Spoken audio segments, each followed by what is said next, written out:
In the 1980s, a small peaceful village in Sudan was rocked by a crime that seemed impossible to solve.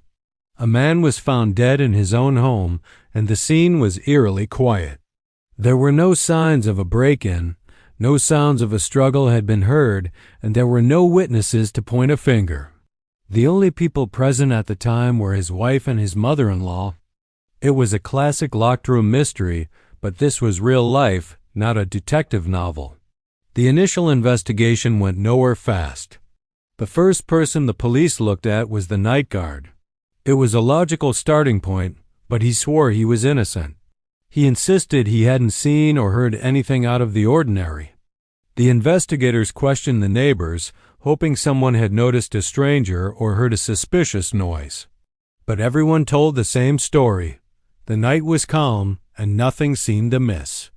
Without any physical evidence or a witness, the judge was forced to dismiss the case.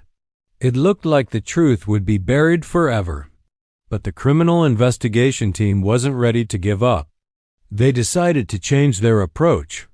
Instead of focusing on finding a suspect, they decided to look for a trace, any tiny detail that everyone else might have missed. They meticulously combed through the house again, examining every corner, every piece of furniture, every inch of the floor. And then they found it. Tucked away almost out of sight was a small braided lock of hair. It wasn't pulled out. It had been cleanly cut. This tiny piece of evidence would change everything. To an outsider, a lock of hair might not seem like much, but to the investigators who understood local customs, it was a massive clue. In some parts of Sudan at that time, a husband cutting off one of his wife's braids was a severe and humiliating form of punishment. It was something only done in response to what was considered a major transgression. This discovery didn't just point to a person. It pointed to a deep, serious conflict that had taken place inside the house right before the murder. The quiet, peaceful home suddenly had a dark secret. Armed with this new piece of physical evidence, the investigators brought the wife and her mother back in for questioning. At first, they stuck to their original story. They insisted their family life was happy and that there were no problems. They denied any arguments or fights. But the investigators didn't need a confession right away. They had something more powerful.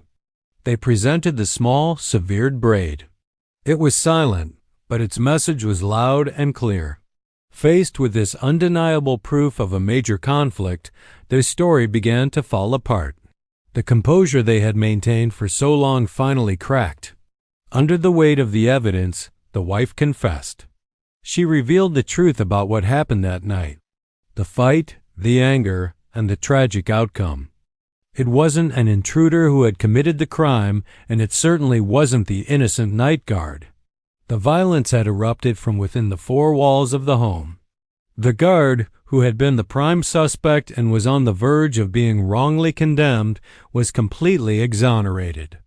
A case that was moments away from being closed on a lie was cracked open by a single, overlooked detail.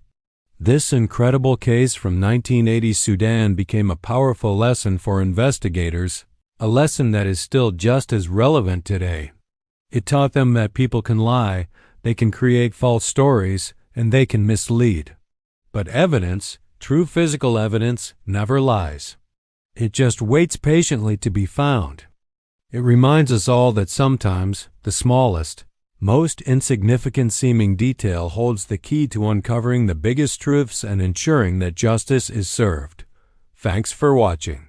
If you found this story as fascinating as I did, don't forget to like this video and subscribe to the channel for more true crime mysteries from around the world. See you next time.